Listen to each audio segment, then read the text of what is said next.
Hello guys, now we will discuss the other configurations. इससे पहले हमने कॉमन एमीटर एम्पलीफायर को बड़ी डिटेल में देखा, उसका डीसी और एसी एनालिसिस। अब हम कॉमन बेस एम्पलीफायर को डिस्कस करते हैं। तो कॉमन बेस एम्पलीफायर क्या होता है जी? For a common base amplifier the input is applied to the emitter terminal while the output is taken from the collector terminal of the BJT। ये ज़रा नोट करें, कॉमन एमीटर में input कहाँ दे रहे थे? बेस पे, और आउटपुट कहाँ से लेते थे? कलेक्टर से। ये पता होना चाहिए कि मैंने इनपुट किधर देनी है और आउटपुट कहाँ से लेनी है।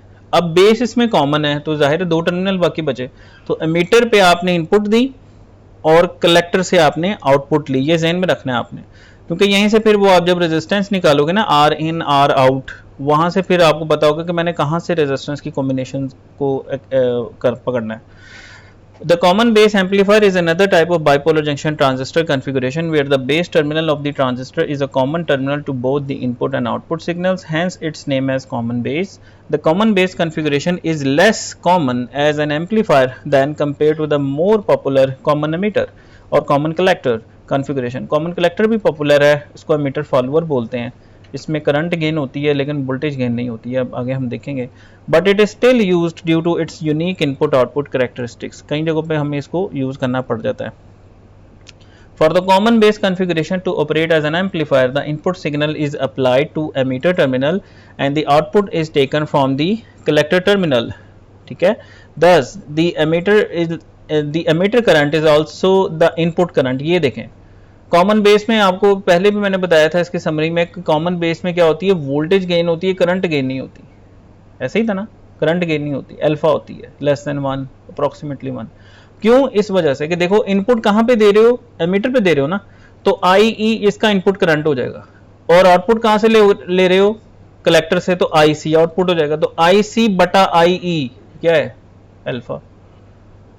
I E is equal to alpha I C होता है ना, sorry, I C is equal to alpha I E, I C is equal to beta I B and I C is equal to alpha I E. तो I C बटा I E, ठीक है, output over input, it will be your gain which is alpha. Okay, ये वजह है, ये याद रखना है आपने। दस the emitter circuit is also the input current and the collector current is also the output current, but as the transistor is a 3-layer 2PN junction device, it must be correctly biased for it to work as a common base amplifier। Amplifier के तौर पे इसको चलाना है तो उसकी biasing सही करनी है आपने। मीटर बेस जंक्शन को फॉरवर्ड बाइस करना है, कलेक्टर बेस जंक्शन को रिवर्स बाइस करना है आपने। This is that is the base emitter junction is forward biased. अब ये देखो, ये सर्किट है इसका, ये इनपुट आप कहाँ पे दे रहे हो? देखो एमीटर पे इनपुट दे रहे हो, ये बस ध्यान में रखो। और बैटरी कैसे लगाई हुई है? एमीटर बेस जंक्शन को फॉरवर्ड बाइस करें, एन पी एन, यानी जो बेस है वो पी है, पी को पॉजिटिव से लगाया है, वो देखो वी बी ई पॉजिटिव है, और ये एन को नेगेटिव से लगाया। ठीक है, ये हो गया फॉरवर्ड बाइस्ड। सही है, ओके। अच्छा, अब ऊपर वाला जो जंक्शन है कलेक्टर बेस जंक्शन, उसको रिवर्स बाइस करना है, तो वो देखो उसने बी का ऊपर नेगेटिव लगाया हुआ है, पी पे नेगेटिव, और सी जो एन है उस पे पॉजिटिव लगाया, यानी उस जंक्शन को उसने क्या किया? Reverse biased. ऊपर वाले को, नीचे वाले को क्या किया हुआ है? Forward biased. बेस कॉमन है दोनों सर्किट्स के अंदर। इनपुट कहाँ पे दे रहे हो? एमीटर पे, और आउटपुट कहाँ से ले रहे हो? कलेक्टर से। और तो आपका गेन क्या बनेगी? आई सी ओवर आई ई, जो करंट गेन है, तो वो आपकी क्या आएगी? अल्फा। यहाँ से ये प्रूव हो गया ये बात कि जिसकी करंट गेन जो है वो बड़ी कम होती है। और इसमें ये भी याद रखना है, इसमें फेज चेंज नहीं होगा, जिस फेज में आपने इनपुट दिया है उसी फेज में आपको आउटपुट मिल जाएगा मैग्नीफाइड। ठीक है, तो इसको मैं इसकी पिक्चर बना लेता हूँ यहाँ पे, इसकी पिक्चर लेके अब आगे चलते हैं, इस पर डिस्कशन आगे हम करेंगे अभी।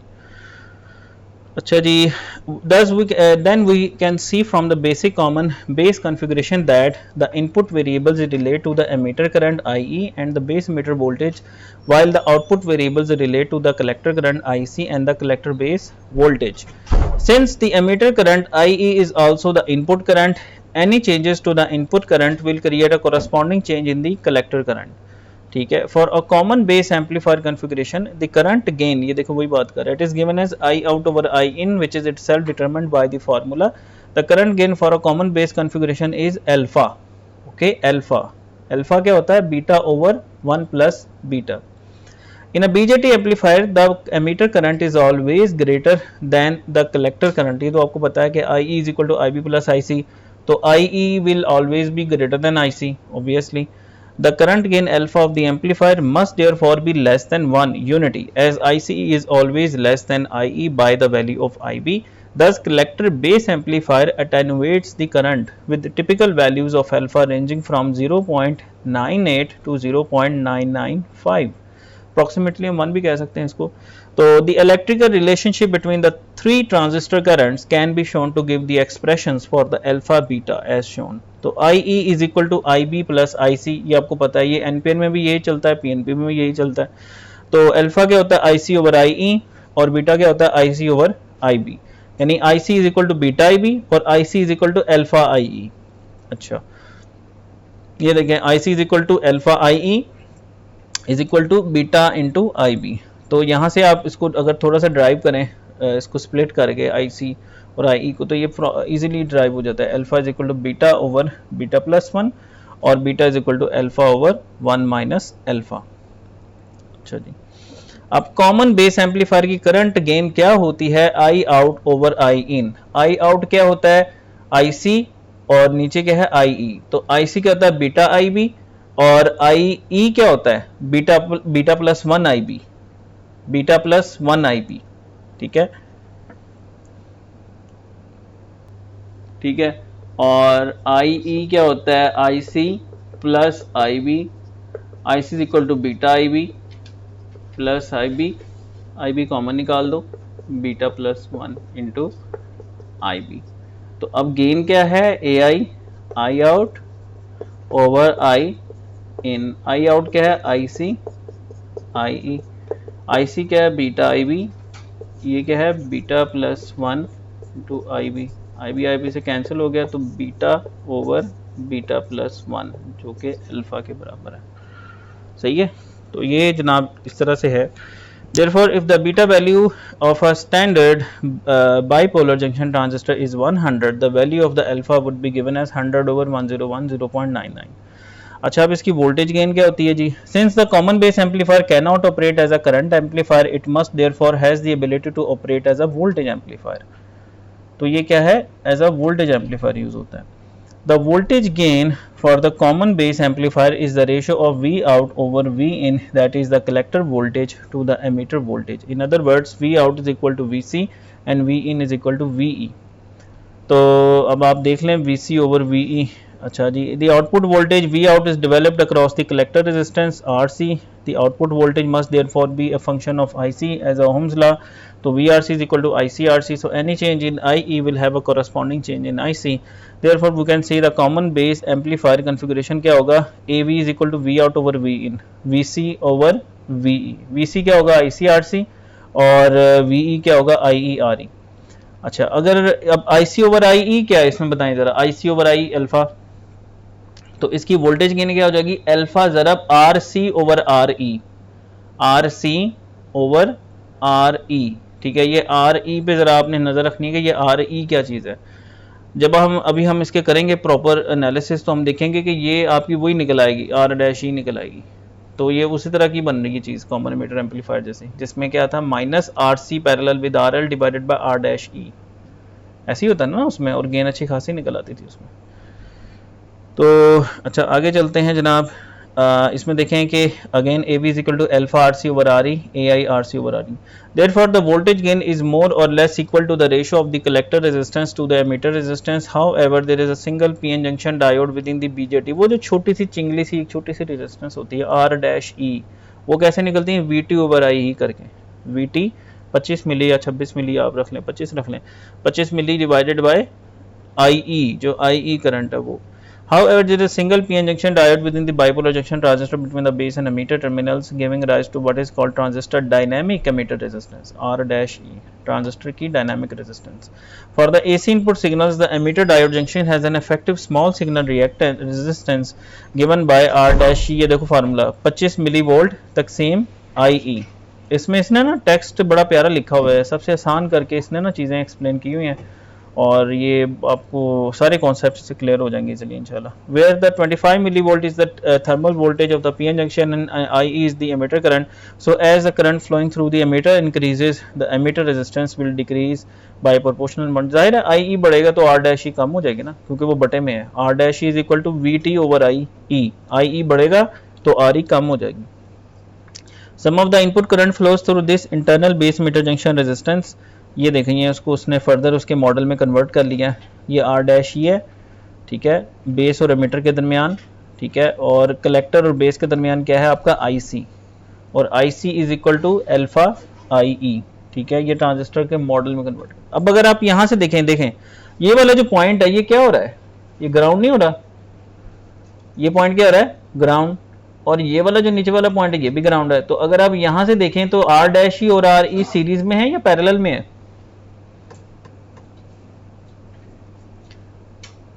सीरीज में कैसे हैं, यहां से ले रहे हो ना आप, यहां से देख रहे हो. अगर मैं यहां से देखूं तो यहां भी ग्राउंड है और इधर भी ग्राउंड है, तो ये क्या बन गई है, पैरेलल है. क्या बन गई ये, पैरेलल. एक बार फिर देख लें इसको, क्या बन गई ये, पैरेलल. तो अब रेजिस्टेंस क्या होगी, basically this resistance parallel with R dash ई.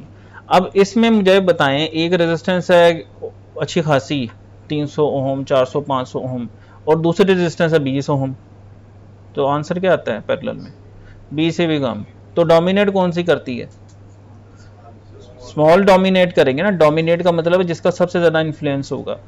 तो हम फिर क्या करेंगे कि जो बेसिकली इसकी जो इक्विवेलेंट रेजिस्टेंस आएगी वो आर डैश ई होगी अप्रॉक्सीमेटली. इससे छोटी ही होगी तो हम अप्रॉक्सीमेटली हम कहते हैं वो आर डैश ई होगी. अच्छा जी, base as well as current through the externally connected emitter resistance for small signal analysis. These two resistance are connected in parallel with each other. ठीक है, ये सीरीज पैरेलल के कॉन्सेप्ट्स ही हैं. ठीक है, since the value of r dash is very small and re is much larger, usually in kilo ohms range, the magnitude of the amplifier voltage gain changes dynamically with different levels of emitter current.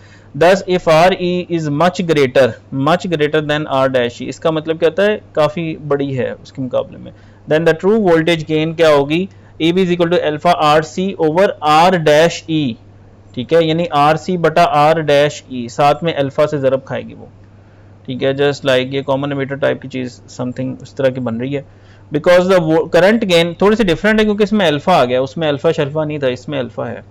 ठीक है, because the current gain is approximately equal to 1. अगर चलें उसको भी आप approximate कर दें कि भाई वो 1 के बराबर है, आप अप्रोक्सीमेट कट जाएगा ना ऊपर नीचे, अगर बराबर है तकरीबन, तो क्या हो जाएगा, voltage gain will be equal to R C over R dash E. But the current gain is approximately equal to IC approximately equal to IE, then the voltage gain simplifies to just. तो अब आपको ये पता चल गया जो हम कहते थे कि जो कॉमन बेस कॉन्फ़िगरेशन है उसकी करंट गेन नहीं होती लेकिन उसकी वोल्टेज गेन होती है. ये मैंने आपको कई मरतबा बताया हुआ है स्टार्ट में, बल्कि पहले लेक्चर से ही मैं यही चीज़ बता देता होता हूँ कि भाई सबसे ज़्यादा कौन सी यूज़ होती है, कॉमन एमिटर यूज़ होती है. क्यों, उसकी पावर गेन होती है, उसकी करंट गेन भी अच्छी होती है, उसकी वोल्टेज गेन भी अच्छी होती है. कॉमन बेस में क्या होता है कि करंट गेन उसकी कम होती है, वोल्टेज गेन ज्यादा होती है.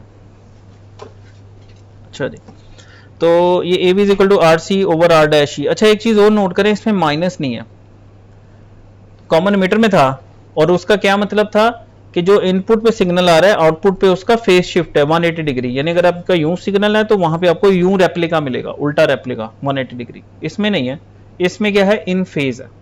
ठीक है, अच्छा, for example, so if for example 1 milli ampere of the current is flowing through the emitter base junction, its dynamic impedance would be. अच्छा, अगर आपका 1 मिली एम्पेयर करंट फ्लो कर रहा है आई तो क्या होगी, 25 मिली ओवर 1 मिली, मिली से काट गया 25 ओम होगी, फिर 25 ohm. The voltage gain for a collector load resistance. अब वोल्टेज गेन क्या होगी, R C over R dash E. R C कितना है, 10 के. अगर 10 के इफ है, इफ 10 के आपने आर सी लगाई हुई है तो 10 के तकसीम 25 कितने आ जाएगी गेन, 400. 400 गेन है वोल्टेज की, यानी 1 वोल्ट को वो 400 वोल्ट करता है. एग्जांपल दे रहा हूं, 400 गुना 400 times, it's a big gain. Okay, तो the more current which flows through the junction the lower becomes its dynamic resistance. अगर आपका आई बढ़ता है तो आपकी जो आर डैश ई है वो क्या होगी, कम होगी, क्योंकि वो क्या होती है 25 मिली ओवर आई. अगर वो कम होगी तो गेन और बढ़ जाएगी. And the higher the voltage gain, क्योंकि ये समझने की कोशिश करें ज़रा, R C over R dash ही है, आई ई बढ़ाया आर डैश ही कम हो गई, आर डैश ही कम हुई वो बटे में है, तो गेन क्या हुई, बढ़ गई, आ गई रिलेशन। इस तरह आपने इसको समझना है। Likewise higher the value of load resistance the greater the amplifier voltage gain. ठीक है, अगर आप लोड रेजिस्टेंस यानी आरसी बढ़ा दो, जो कि 10K है, वो आप 20K की लगा दो, डबल हो जाएगी उससे। ठीक है, however a practical common base amplifier circuit would unlikely to use a load resistor greater than about 20 kilo ohm, 20 kilo से ज़्यादा नहीं यूज़ हो रही होती, with typical values of voltage range gain ranging from 100 से लेके 2000 तक की गेन होती है नॉर्मली, जो वोल्टेज गेन की है। करंट गेन कितनी होती है, अल्फा, यानी लेस देन 1, approximately 1। ठीक है, depending on the value of RC, note that the amplifiers power gain is about the same as its voltage gain, as the voltage gain of the common base amplifier is dependent on the ratio of the two resistive values. It therefore follows that there is no phase inversion between the emitter and the collector, thus the input and output waveforms are in phase with each other, showing that the common base amplifier is non-inverting amplifier configuration. अच्छा जी, अब हम आगे चलते हैं जनाब। ये तो जनाब हमारा हो गया कॉमन बेस का। अच्छा जी, one of the interesting characteristics of the common base amplifier circuit is that the ratio of its input and output impedances giving rise to what is known as amplifier resistance gain. देखें, इसमें एक चीज आ गई, amplifier की resistance की gain. ठीक है, the fundamental property which makes the amplification possible, we have seen that the input is connected to the emitter and the output taken from the collector. Between the input and ground terminals, there are two possible parallel resistive paths, one through the emitter resistance to the ground and the other R-E and the base terminal to the ground. Thus we can say that the emitter with the base grounded, तो Z in इसकी क्या होगी, वो जैसे मैंने आपको कहा था ना, RE क्या होती है R-E के साथ पैरेलल में, क्योंकि इधर भी ग्राउंड है RE के और उधर भी बाद में ग्राउंड आता है ना। ये देखें कॉमन बेस है, देखें ये भी तो ग्राउंड है ना, यहाँ पे, यहाँ भी ग्राउंड है, तो यहाँ पे जो रेजिस्टेंस लगी है वो भी ग्राउंड हो रही है और यहाँ भी ग्राउंड हो रही है, तो ये इस तरह का पाथ अब इस तरह से बन रहा है आपका। ठीक है, ऐसे ऐसे बन रहा है, यानी ये आपकी RE है और ये आपकी क्या है R-E, ऐसी चीज़ बन रही है, यानी ये पैरेलल के अंदर है। तो ये आपकी क्या हो जाएगी, यानी इसकी जो इनपुट रेजिस्टेंस है वो ज़्यादा नहीं है, क्योंकि R-E बहुत छोटी है, जब वो पैरेलल में आएगी RE की वो तो रह नहीं कुछ जाएगा, 20 ओम 15 ओम इस तरह कम सी है, मतलब इसकी जो इनपुट रेजिस्टेंस है वो अच्छी नहीं है, ये ज़हन में रखना है। यानी ये इसमें हम देखते हैं अभी, but as the dynamic resistance R' is very small compare to RE, the internal dynamic resistance dominates the equation resulting in a low input impedance. ये ज़हन में रखना है आपने कि इसकी जो इनपुट इम्पीडेंस है वो क्या है, R'E। कॉमन एमीटर की क्या होती थी, R पाई, जब हम यहाँ से देखते तो क्या होती थी, बीटा RE, बीटा R'E। अगर उसके साथ रेजिस्टेंस दूसरी लगी है फिर वो भी उसमें इंक्लूड हो जाती थी, विदाउट, अगर वो उसमें है डीसी एनालिसिस में आती थी, एसी एनालिसिस में वो शॉर्ट हो रही थी। ठीक है, ये आपको पता होना चाहिए। उसकी मीडियोकर थी इनपुट रेजिस्टेंस कॉमन एमीटर वाली की, इसकी फारिग है, वैसी फारिग है इसकी।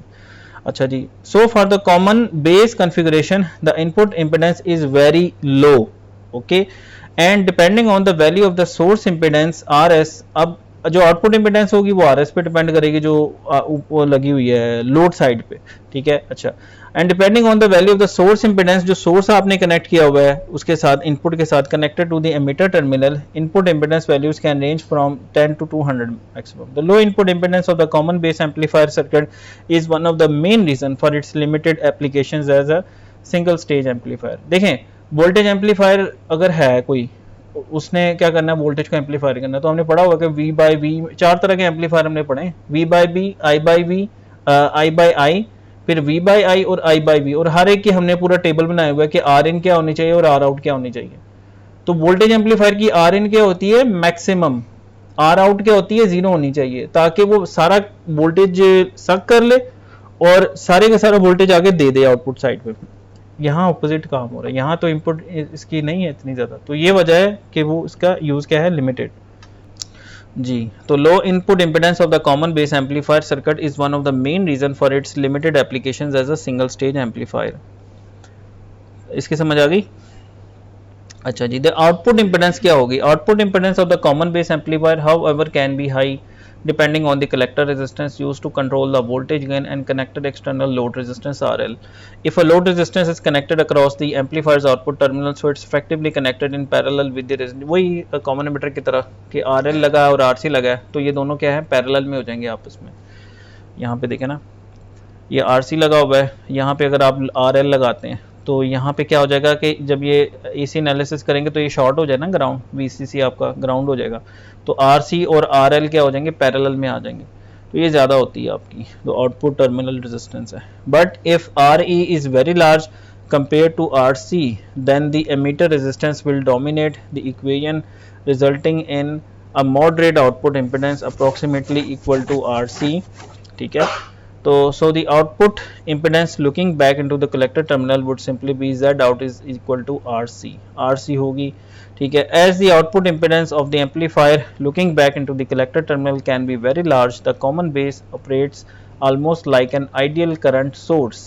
ठीक है, taking the input current from the low input impedance side and sending the current to the high output impedance side. यानी इसकी input impedance side क्या है, लो है, आउटपुट क्या है, हाई है. करंट वाला I बाई आई जैसी इसकी वो खसूसियात है, क्यों, उसकी इनपुट रेजिस्टेंस कम होती है तो वो सारे का सारा करंट अपने अंदर खींच लेता है, और सारे का सारा करंट बाहर देने के लिए उसकी आउटपुट रेजिस्टेंस हाई होनी चाहिए, तो वो सारा करंट क्या होगा, बाहर जाएगा, उसके अंदर नहीं आएगा. तो ये करंट एम्पलीफायर वाली इसकी खसूसियात है, लेकिन करंट गेन तो इसकी है ही नहीं. तो ये बफर, करंट बफर के तौर पे आप इसको यूज़ कर सकते हैं. तो common base circuit is therefore known as current buffer. ये देखें लिखा, करंट फॉलोअर भी इसको कहते हैं. तो आपको करंट फॉलोअर को क्वेश्चन है तो आपने फ़ौरन समझ आना है कि ये किसकी बात हो रही है, ये कॉमन बेस की बात हो रही है. अगर आपको एमीटर फॉलोअर का है तो कॉमन कलेक्टर की बात हो रही है. ये दो नाम आपको पता होने चाहिए. ठीक है, करंट बफर या करंट फॉलोअर. और अगर एमीटर फॉलोअर है, ठीक है, या वोल्टेज फॉलोअर, तो वो कॉमन कलेक्टर होता है. वो आगे हम देखते हैं अभी. तो इसकी समरी देख लेते हैं जी. कॉमन बेस एम्पलीफायर की समरी क्या होती है जी. We have seen here in this tutorial about the common base amplifier that it has a current gain alpha of approximately 1, but also has a voltage gain that can be very high with typical values ranging from 100 to over 2000 depending on the value of the collector resistance RL. ठीक है, we have also seen that the input impedance of the amplifier circuit is very low but the output impedance can be high, very high. We also said that the common base amplifier does not invert the input signal as it is a non-inverting amplifier. सारा उसका जिसको कहते हैं ना summarise कर दिया इसने. Due to its input-output impedance characteristics, the common base amplifier arrangement is extremely useful in audio and radio frequency applications as a current buffer. Current gain इसकी क्या है, approximately 1 या alpha, precisely alpha, approximately 1. और input impedance इसकी क्या है, low, output impedance इसकी क्या है, high. तो ये current buffer के तौर पे यूज होगा. यानी बेसिकली प्रॉपर्टीज इसकी जो रेजिस्टेंस की हैं वो करंट एम्पलीफायर वाली हैं, लेकिन एम्पलीफिकेशन इसमें है ही नहीं, तो ये करंट बफर के तौर पे यूज हो सकता है. To match a low impedance source to a high impedance load as a single stage amplifier as part of the cascoded. ये आगे हम पढ़ेंगे कैस्कोड. एक होता है कैस्केड, कैस्केड सीरीज में कनेक्ट है, ये कैस्कोड है. क्या है ये, कैस्कोड. ये आगे ये पढ़ाऊंगा मैं आपको, कैस्कोडेड एम्पलीफायर. ठीक है, cascoded. Okay, or multi-stage configuration where one amplifier stage is used to drive another. So this is all about the common base amplifier. Thank you very much for listening.